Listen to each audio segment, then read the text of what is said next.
Bengali cooking and ব্লগের পক্ষ থেকে সকলকে নমস্কার। আজ আবার একটি রেসিপি নিয়ে হাজির। তো আজকের রেসিপি আমের মালপোয়া। তো চলুন দেখে নেওয়া যাক আমের মালপোয়া কীভাবে বানানো যায়, এবং যেইভাবে বানাবো আমি খুবই একদম ঘরোয়া প্রসেস এবং একদম নর্মাল যে ঘরে যাবতীয় জিনিস আছে সেই দিয়েই বানানো যাবে, কোনো এক্সট্রা ভজগটো কিছু দেখাবো না। চলো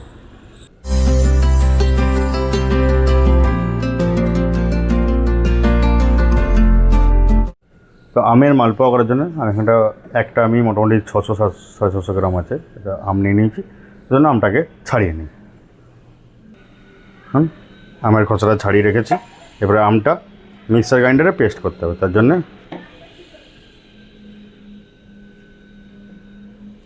ভালো করে কেটে মিক্সার জারে নিয়ে নেব।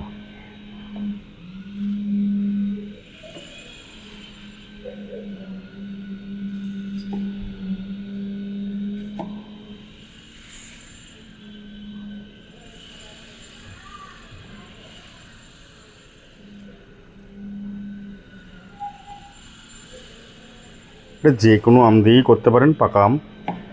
চলুন মিক্সার জারে আমি নিয়ে নিয়েছি। এর মধ্যে চিনিটাও আমি দিয়ে নেবো যাতে চিনিটা ভালোভাবে মিক্স হয়ে যায়। মালপোয়াতে তো চিনি অবশ্যই এবং মিষ্টি আপনাদের পছন্দ মতন। তো মালপোয়া একটু মিষ্টি মিষ্টি না হলেও ভালো লাগে না, আবার খুব বেশি মিষ্টি হলেও সেটাও ভালো লাগবে না। এটা চিনি দিলাম, তার সাথে আর দেবো আমি এটা কলা নিয়েছি।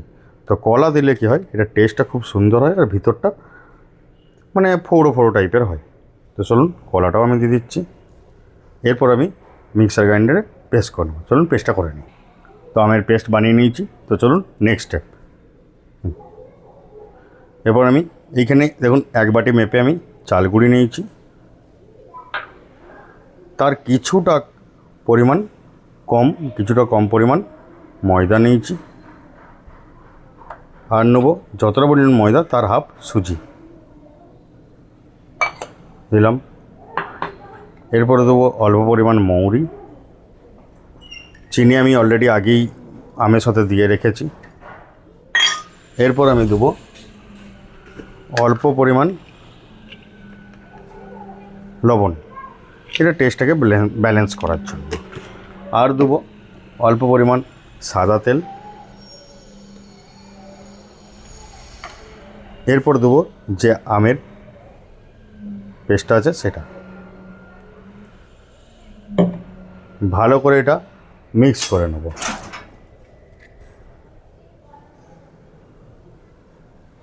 মালপোয়ার ব্যাটার অবশ্যই গাঢ়ও হবে না আর খুব একটা পাতলাও হবে না, মিডিয়াম রাখতে হবে। এইখানে কিন্তু খাবার সোডা বা বেকিং পাউডার কোনো কিছু কিন্তু ইউজ করছি না। এইখানে যতটা পারবেন জল না ইউজ করার চেষ্টা করবেন, তাতে টেস্টটা ভালো হবে খুব। আমি একবারই কিন্তু আমের পেস্টটা দিয়ে দিইনি, প্রথমবারে অল্প দিয়েছিলাম, আবার অল্প দিলাম।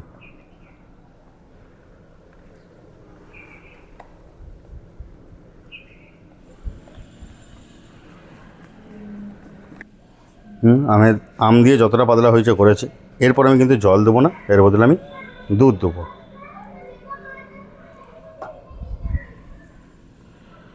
দুধ কিন্তু একবারে এক গাদা ঢেলে দেবেন না, দিবেন বুঝতে পারবেন যতটা যে করা দরকার ততটা সেইভাবে দেবেন।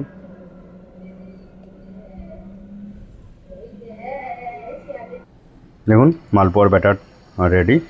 দুধ দিয়ে যতটা পাতলা করার করে নিয়েছি। তেলে দিয়ে দেখবেন, তারপর যদি মনে হয় যে না আর একটু পাতলা করতে হবে তখন না হয় আবার দুধ মেশাবেন। তো আমার আর পাতলা করতে হবে না, এটাই পারফেক্ট। তো চলুন আমি এই ব্যাটারটা রেডি করতে করতে আমি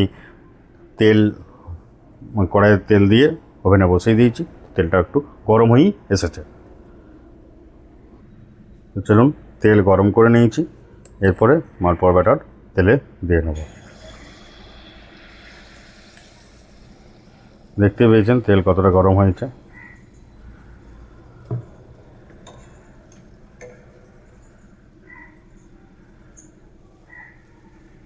আমার এখানে গোলটা ঠিকঠাকভাবে হয়নি।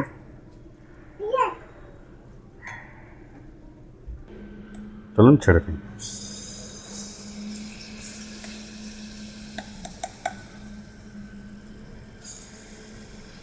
নিচ্ছি তা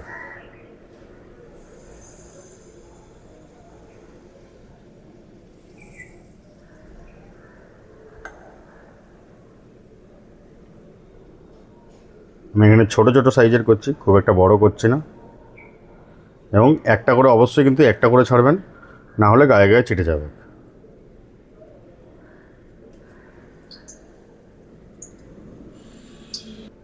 দেখুন কত সুন্দর ফুলে উঠেছে।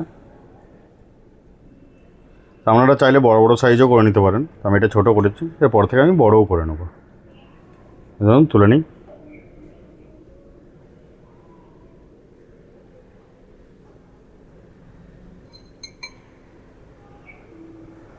বাকিগুলো এবারে ছেড়ে নেব।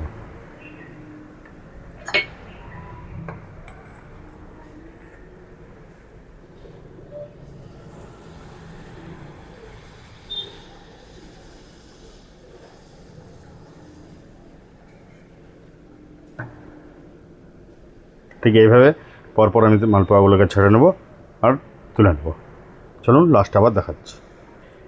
চলুন তুলে নিচ্ছি। দেখুন এটা বড় সাইজের করেছে, তো এইভাবে বাকিগুলোকে করে নিই।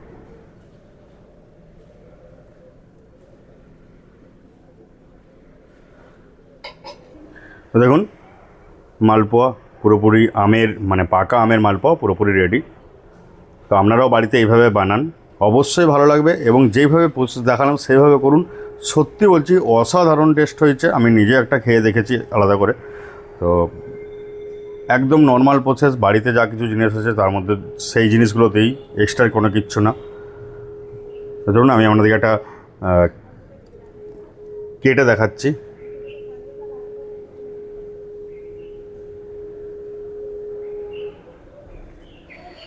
ভিতরটা কত কেমন ফোড় হয়েছে, প্রচুর গরম আছে। এই দেখুন কোনো কাঁচা থাকবে না, কোনো কিচ্ছু না, এবং সুন্দর টেস্ট হয়েছে। তো অসংখ্য ধন্যবাদ ভিডিও দেখার জন্য। ভিডিওটি দেখার জন্য। তো চলুন আবার দেখা হবে নেক্সট ভিডিওয়ে।